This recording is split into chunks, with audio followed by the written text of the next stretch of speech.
Talk about చూద్దాం. Average ఏదో ఉంది సేయింగ్, చెప్తా ఏమంటది saying. Great minds discuss ideas, average minds discuss events, small minds discuss people. అర్థమైందా? ఇది ఇందులో చాలా పెద్ద మీనింగ్ ఉంది. ఎవరన్నారు మనకి? ఈయన పేరు ఎవరన్నారు? ఎలినార్ రోజ్వెల్ట్ అన్నాడంట.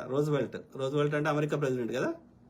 So poor minds are average minds talk about people, average minds poor minds talk about, అంతే కదా. Great minds discuss ideas, average minds discuss events, small minds discuss people. అంటే ఇదేంది? చిన్న మెథడ్. అంటే విషయాన్ని తెలుసుకోవాలి, దాన్ని డీప్గా అనలైజ్ చేయాలి, రూట్ కాజ్ పట్టుకోవాలి, దాన్ని మళ్ళీ అట్లా కాకుండా ప్రివెంట్ చేయాలి, లేకపోతే దానికి సొల్యూషన్ పెట్టాలి. అట్లా ఆలోచించేటోళ్ళు ఏం చేస్తారంటే గ్రేట్ మైండ్స్ అన్నట్టు. అంటే దే గివ్ ఐడియాస్. ఓకే, ఒక థాట్ ఇస్తే థాట్ని ఎట్లా ఇంప్లిమెంట్ చేయాలి